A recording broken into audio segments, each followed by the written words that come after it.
We are all living in a digital age. While the digital age has its advantages, there are several challenges as well.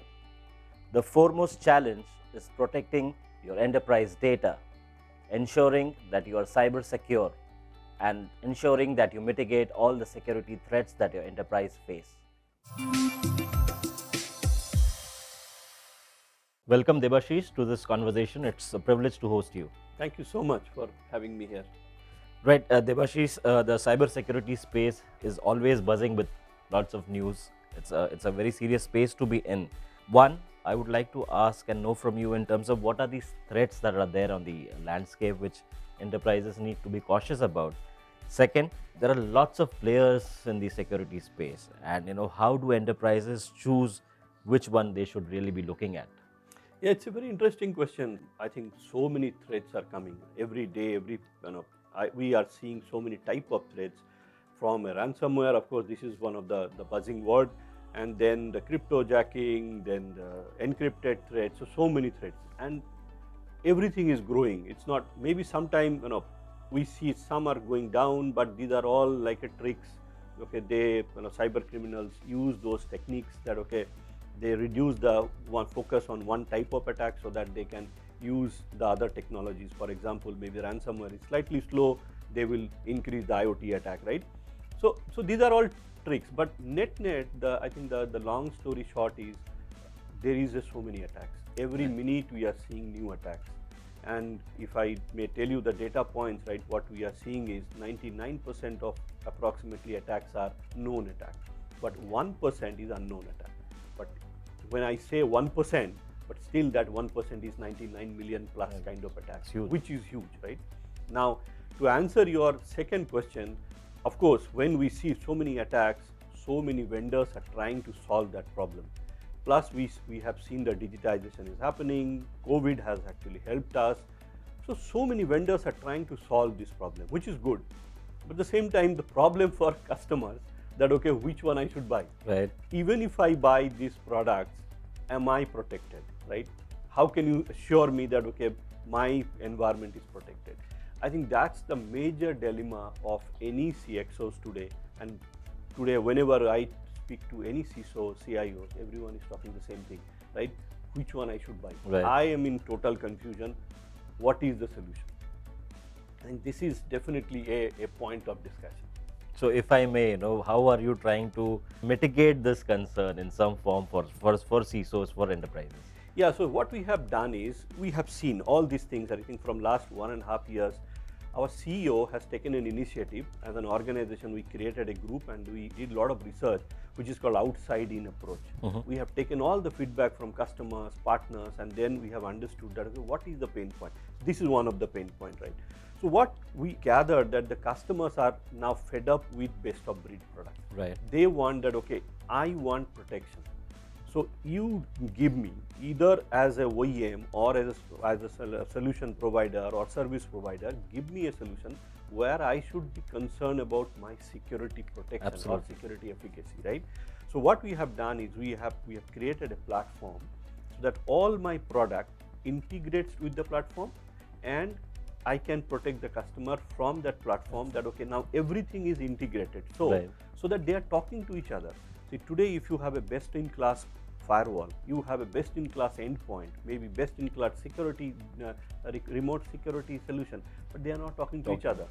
They are not sharing information, right? Like what normally analogy I give, that you have a best-in-class security in your gate, but your security gatekeeper don't know what's actually captured in the CCTV, right?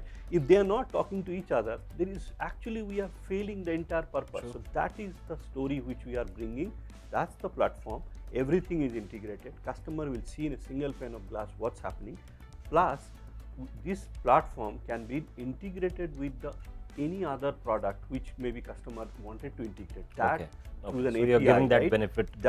So that it create an ecosystem, and the beauty is this ecosystem can be used by SMBs, can be used by enterprise.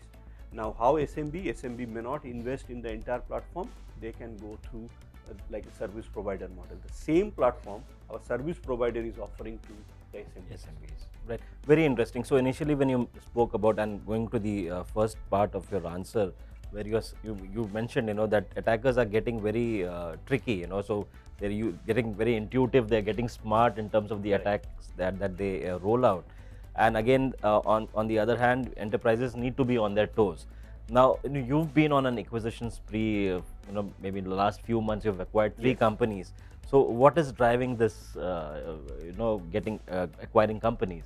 Yeah, exactly. So we have a best-in-class product available. You must be aware that SonicWall is 32 years old organization.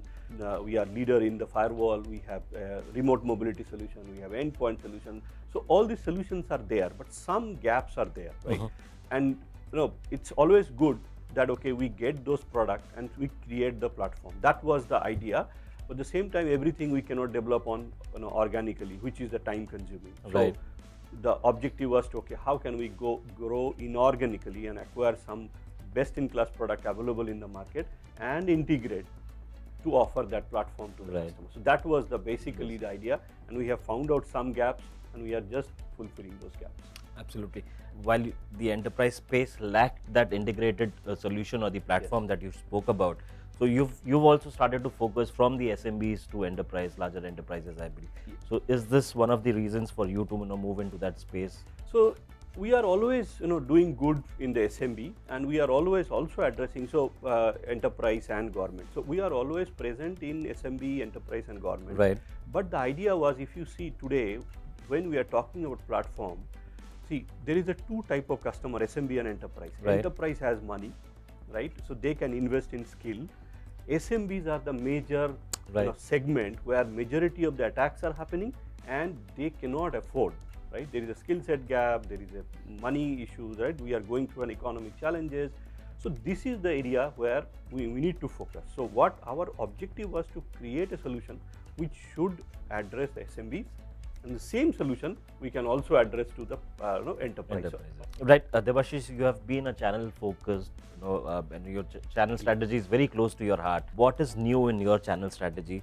How are you closely listening and working with your channel partners? It's another interesting story. So I think everyone is talking today's channel, right? Everyone is saying that we are a channel company, but what we are saying is we are 100% channel. There is a difference. So a lot of organizations are saying we are channel friendly, channel first, but SonicWall always says channel. We are 100% channel, means whatever we do, our first priority is channel. We never go direct. So whatever product solution which we are developing, we are going through channel. Even for example, this platform which I am talking about, we are offering or we are about to offer as a services, right? In some part already started, but in APJ we are about to start as an MSP. Even this platform as an MSP will be delivered through the partner, right? Through the channel. So this is the message, and of course what we see is we, as the part of the outside in approach, we heard from partner what are their pain point, how we can help them. Based on that, we have developed a new channel program. Of course, the same channel program developed and modified so that we can address their requirement and support them, like a skill set gap, how we can help. Like we have a SonicWall University, how we can give that SonicWall University to the partner community so that we can develop their team, right?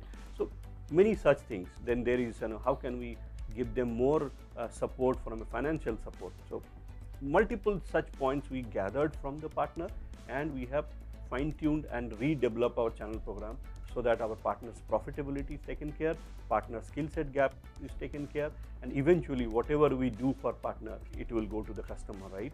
So if I develop my partner, the services, the quality of services will be better. So overall, that's what we are doing it. Right, Debashish. Thank you so much for your time, your views. It was a pleasure having this conversation with you. Thank you so much for having me here. Thank you. Right, that was Debashish Mukherjee, Vice President Asia Pacific and Japan at SonicWall, speaking with us. Do stay tuned for more videos on ET Edge Insights.